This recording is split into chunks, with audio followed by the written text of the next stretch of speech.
ಆತ್ಮೀಯ ಬಂಧುಗಳೇ, ಎಲ್ಲ ತಾಯಂದಿರೇ, ಯುವಕ ಮಿತ್ರರೇ, ಇವತ್ತು ರಾಜ್ಯ ಮಟ್ಟದ 2ನೇ ಜನಸ್ಪಂದನ ಕಾರ್ಯಕ್ರಮವನ್ನು ಹಮ್ಮಿಕೊಂಡಿದ್ದೀವಿ. ಮೊದಲನೇ ಜನಸ್ಪಂದನ ಕಾರ್ಯಕ್ರಮ ನವೆಂಬರ್ 27ನೇ ತಾರೀಕು ನಡೆದಿತ್ತು. ದಯಮಾಡಿ ಎಲ್ಲರೂ ಕೂಡ ನಿಶ್ಶಬ್ದವಾಗಿರಬೇಕು. ದಯಮಾಡಿ ಎಲ್ಲ ಬಂಧುಗಳಲ್ಲಿ ಮನವಿ ಮಾಡ್ತೇನೆ, ನಿಶ್ಶಬ್ದವಾಗಿರಬೇಕು, ಗಲಾಟೆ ಮಾಡ್ಕೊಳ್ಬೇಡಿ ಅಂತೇಳಿ ನಿಮ್ಮೆಲ್ಲರಲ್ಲೂ ಕೂಡ ಮನವಿಯನ್ನು ಮಾಡಲಿಕ್ಕೆ ಬಯಸ್ತಾ ಇದ್ದೇನೆ. ಸುಮಾರು 5,000ದಷ್ಟು ಕಳೆದ ಜನಸ್ಪಂದನ ಕಾರ್ಯಕ್ರಮದಲ್ಲಿ ಅರ್ಜಿಗಳು ಬಂದಿದ್ದವು.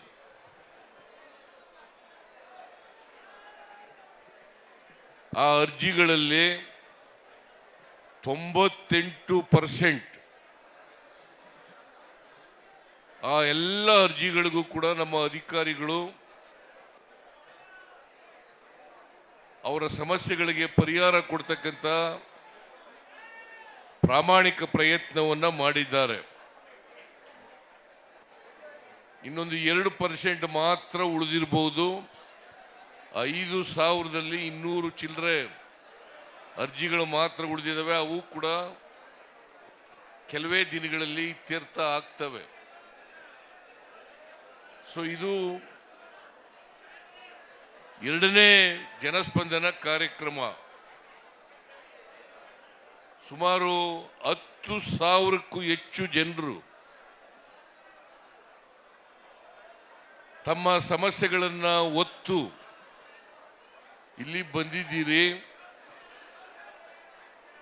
ನಿಮ್ಮ ಸಮಸ್ಯೆಗಳನ್ನು ನಾನು ನಿಮ್ಮ ಸ್ಥಳಕ್ಕೆ ಬಂದು, ನೀವಿರ್ತಕ್ಕಂಥ ಜಾಗಕ್ಕೆ ಬಂದು ನಿಮ್ಮನ್ನೆಲ್ಲ ಭೇಟಿ ಮಾಡಿ ಅರ್ಜಿಗಳನ್ನು ಸ್ವೀಕಾರ ಮಾಡ್ತಕ್ಕಂಥದ್ದು, ನಿಮ್ಮ ಸಮಸ್ಯೆಗಳನ್ನು ಆಲಿಸ್ತಕ್ಕಂಥದ್ದು, ಅದಕ್ಕೆ ಸರ್ಕಾರ ಪರಿಹಾರವನ್ನು ಒದಗಿಸ್ತಕ್ಕಂಥ ಕೆಲಸವನ್ನು ಮಾಡ್ತದೆ ಅಂತಕ್ಕಂಥ ಮಾತುಗಳನ್ನು ಹೇಳಲಿಕ್ಕೆ ಬಯಸ್ತಾ ಇದ್ದೇನೆ. ಇಲ್ಲಿವರೆಗೆ ನಮ್ಮ ಸರ್ಕಾರ ಬಂದ ಮೇಲೆ ಎಲ್ಲ ಜಿಲ್ಲೆಗಳಲ್ಲಿ ಎಲ್ಲ ಜಿಲ್ಲಾ ಮಂತ್ರಿಗಳು ಕೂಡ 108 ಜನಸ್ಪಂದನ ಕಾರ್ಯಕ್ರಮಗಳನ್ನು ಮಾಡಿದ್ದಾರೆ. ನಮ್ಮ ಉದ್ದೇಶ ಸರ್ಕಾರವನ್ನು ಜನರ ಬಳಿಗೆ ಕೊಂಡೊಯ್ಯಬೇಕು ಅಂತಕ್ಕಂಥದ್ದು ಉದ್ದೇಶ.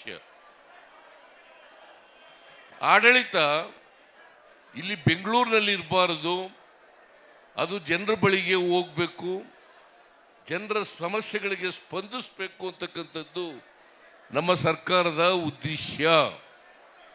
ಯಾಕಂತಂದರೆ ನಾನು ಅನೇಕ ಸಾರಿ ನೋಡಿದ್ದೇನೆ.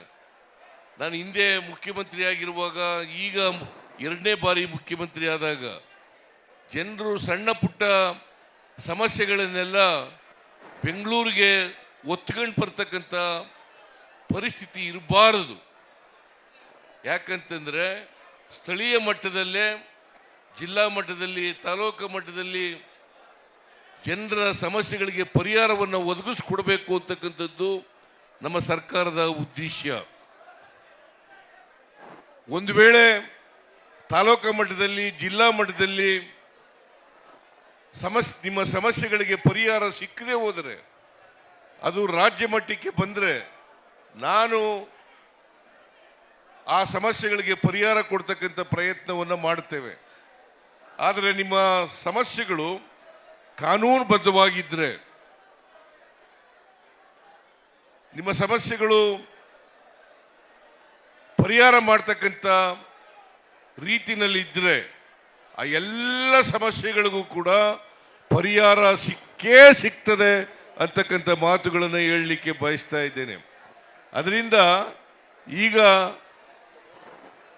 ನೀವು ನವೆಂಬರ್ 27ನೇ ತಾರೀಕು ಕೊಟ್ಟಿದ್ದಂಥ ಅರ್ಜಿಗಳಿಗೆ 98% ಪರಿಹಾರ ಆಗಿದೆ ಅಂತಂದರೆ ಬಹುತೇಕವಾಗಿ ಎಲ್ಲ ಸಮಸ್ಯೆಗಳಿಗೂ ಕೂಡ ಪರಿಹಾರವನ್ನು ಕೊಡ್ತಕ್ಕಂಥ ಪ್ರಯತ್ನವನ್ನು ಮಾಡಿದ್ದೀವಿ. ನಾನು ಅಧಿಕಾರಿಗಳಿಗೆ ಸ್ಪಷ್ಟ ಸೂಚನೆಯನ್ನು ಕೊಟ್ಟಿದ್ದೇನೆ. 3 ತಿಂಗಳೊಳಗಡೆ ಎಲ್ಲ ಅರ್ಜಿಗಳ ವಿಲೇವಾರಿ ಮಾಡಬೇಕು, ಅವರ ಸಮಸ್ಯೆಗಳಿಗೆ ಪರಿಹಾರವನ್ನು ಕೊಡಬೇಕು. ಒಂದು ವೇಳೆ ಕಾನೂನು ರೀತಿಯ ಕೊಡ್ಲಿಕ್ಕೆ ಆಗದೆ ಹೋದರೆ, ಕಾನೂನು ರೀತಿಯ ಆಗ್ಲಿಕ್ಕೆ ಆಗದೆ ಹೋದರೆ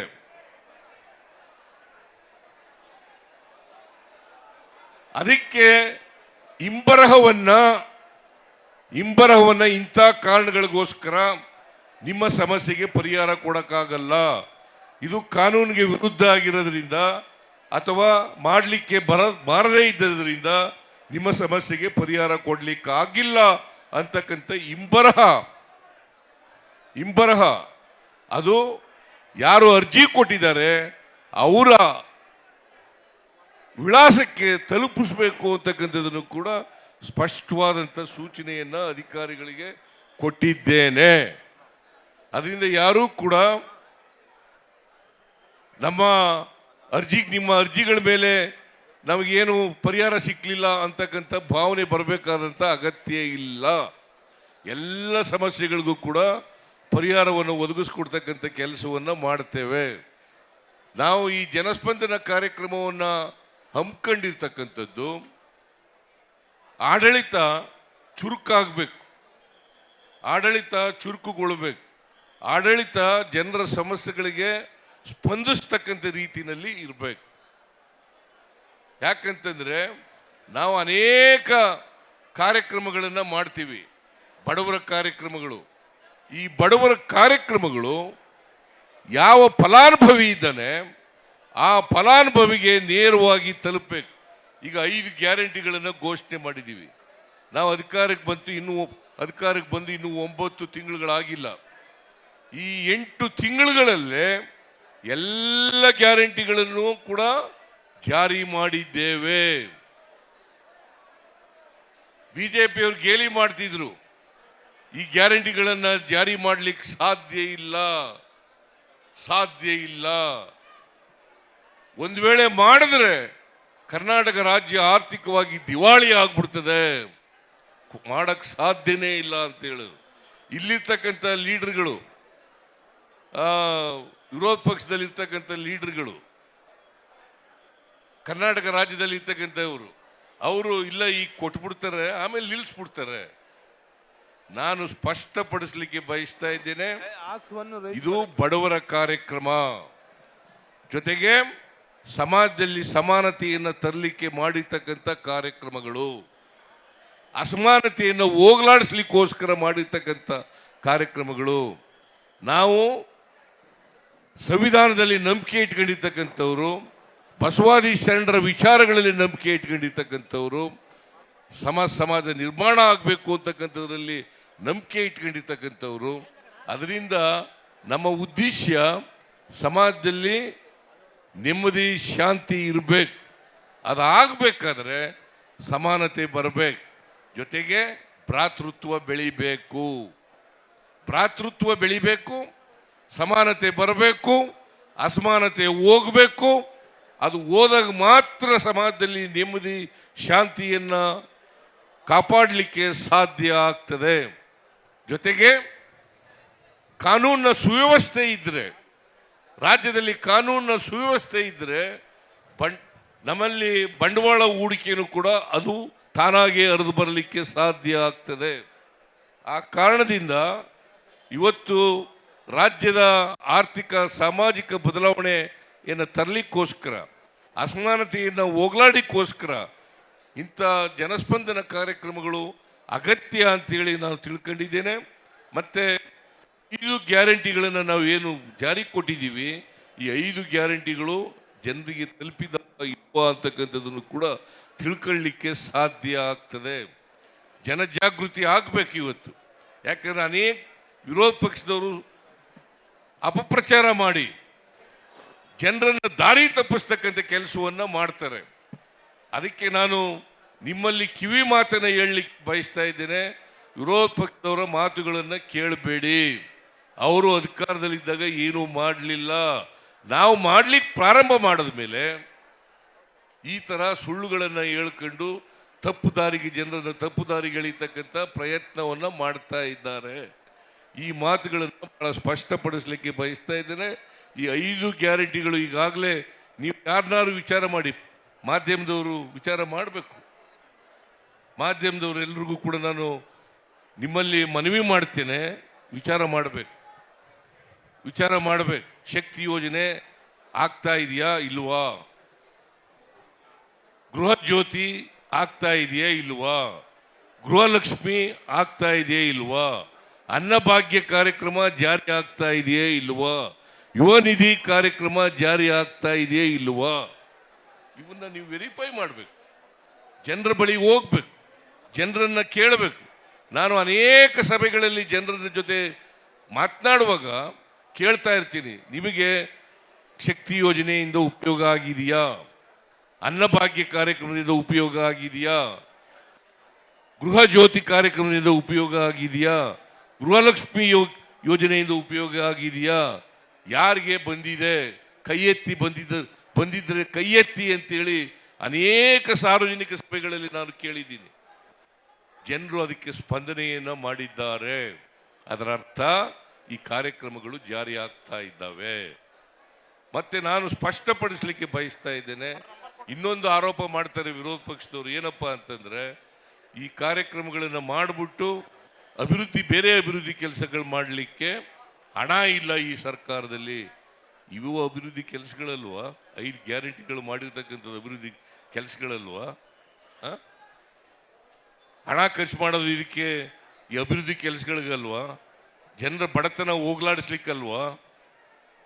ಸಮಾನತೆಯನ್ನು ತರಲಿಕ್ಕಲ್ವಾ? ಅವರಿಗೆ, ಈ ವಿರೋಧ ಪಕ್ಷದವರಿಗೆ ಅಭಿವೃದ್ಧಿ ಅಂದರೆ ಗೊತ್ತಿಲ್ಲ, ಅವರಿಗೆ ಸಮಾನತೆ ಅಂದರೆ ಗೊತ್ತಿಲ್ಲ, ಸಾಮಾಜಿಕ ನ್ಯಾಯ ಅಂದರೆ ಗೊತ್ತಿಲ್ಲ. ಹಾಗಾಗಿ ಇಂಥ ಕ್ಷುಲ್ಲಕ ಮಾತುಗಳನ್ನು ಆಡ್ತಾರೆ ಅಂತಕ್ಕಂಥ ಮಾತುಗಳನ್ನು ತಮಗೆ ತಿಳಿಸ್ಲಿಕ್ಕೆ ಬಯಸ್ತಾ ಇದ್ದೇನೆ. ಈಗ ನಾನೇ ನೀವು ಇರ್ತಕ್ಕಂಥ ಜಾಗಕ್ಕೆ ಬರ್ತೀನಿ, ಅರ್ಜಿಗಳನ್ನು ಸ್ವೀಕಾರ ಮಾಡ್ತೀನಿ. ಅದಕ್ಕೆ ಎಲ್ಲ ಅರ್ಜಿಗಳಿಗೂ ಕೂಡ ಎಲ್ಲ ಅಧಿಕಾರಿಗಳು ಕೂಡ ಇದ್ದಾರೆ. ಎಲ್ಲ ಅಧಿಕಾರಿಗಳು ಕೂಡ ನಿಮ್ಮ ಅರ್ಜಿಗಳಿಗೆ ಅಟೆಂಡ್ ಮಾಡಿ ನಿಮ್ಮ ಸಮಸ್ಯೆಗಳಿಗೆ ಪರಿಹಾರ ಕೊಡ್ತಕ್ಕಂಥ ಕೆಲಸವನ್ನು ಮಾಡ್ತಾರೆ ಅಂತಕ್ಕಂಥ ಮಾತುಗಳನ್ನು ಹೇಳಲಿಕ್ಕೆ ಬಯಸ್ತೇನೆ. ಮತ್ತು ಈಗಾಗಲೇ ನಮ್ಮ ಎಲ್ಲ ಜಿಲ್ಲಾ ಮಂತ್ರಿಗಳಿಗೂ ನಾನು ಸೂಚನೆಯನ್ನು ಕೊಟ್ಟಿದ್ದೀನಿ, ನಿಮ್ಮ ಜಿಲ್ಲೆಗಳಲ್ಲಿ ಜನಸ್ಪಂದನ ಕಾರ್ಯಕ್ರಮ ಮಾಡಬೇಕು.